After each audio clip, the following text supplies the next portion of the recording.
Niemand möchte berauschte Fahrer im Straßenverkehr. Und nüchterne Fahrer möchten Sicherheit, wann sie in der Lage sind, ein Fahrzeug zu führen. Klarer Kopf, klare Regeln. Die Führerscheinkampagne des Deutschen Handverbandes für ein gerechtes und verhältnismäßiges Verkehrsrecht in Bezug auf Cannabiskonsum. Bernd und Anton sind bei Freunden auf einer Party. Bernd trinkt 3 Bier und Anton raucht an einem Joint mit. Dann gehen beide nach Hause schlafen. Sie müssen am nächsten Tag arbeiten. Am nächsten Morgen machen sie sich wie üblich mit dem Auto auf den Weg. Sie verspüren keinerlei Rauschwirkung vom gestrigen Abend. Beide kommen in eine Verkehrskontrolle und werden gefragt, ob sie Alkohol oder Drogen konsumiert haben. Beide antworten ehrlich, weil sie sich nüchtern fühlen. Bernd sagt, er hat am Vorabend ein paar Bier getrunken. Er muss pusten, 0,0 Promille, gute Fahrt. Anton sagt, er hat am Vorabend an einem Joint gezogen. Er muss deshalb eine Urinprobe abgeben. Positives Ergebnis auf THC-Abbauprodukte. Anton wird abgeführt. Es folgt eine Blutprobe auf der Wache, die 2,3 Nanogramm ergibt. Das liegt über dem gesetzlichen Grenzwert von 1,0 Nanogramm. Die Konsequenz? Anton wird angewiesen, dass er 24 Stunden nicht Auto fahren darf. Anton unternimmt seine Fahrten an diesem Tag mit dem Bus und erhält 6 Wochen später einen Brief vom Ordnungsamt. Darin enthalten eine Geldstrafe von 500 €, zuzüglich der Auslagen der Polizei für Tests etc., die sich in diesem Fall auf rund 300 € belaufen. Darüber hinaus wird ihm ein einmonatiges Fahrverbot angekündigt und 2 Punkte in Flensburg eingetragen. Monate später.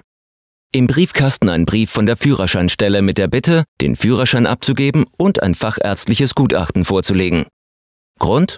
Verdacht auf fehlende Bereitschaft, Rausch und Fahrt zu trennen.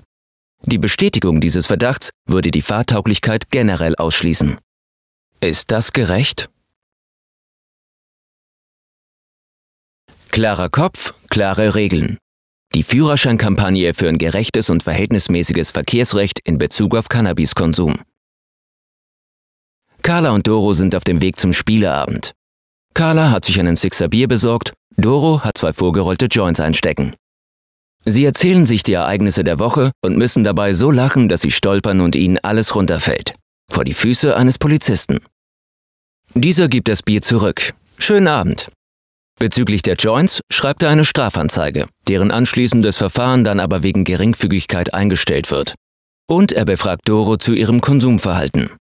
Sie gibt an, lediglich bei den monatlichen Spieleabenden zu konsumieren. Der Polizist macht Meldung an die Führerscheinstelle. Regelmäßiger Konsum. Einige Wochen später erhält Doro Post von der Führerscheinstelle. Darin: Entzug der Fahrerlaubnis wegen Zweifel an der Fahreignung wegen charakterlicher Uneignung. Um den Führerschein zurückzuerlangen, muss sie eine MPU nachweisen. Um zu dieser MPU zugelassen zu werden, muss sie bis zu einem Jahr lang über Labortests ihre Cannabis-Abstinenz nachweisen. Ist das verhältnismäßig?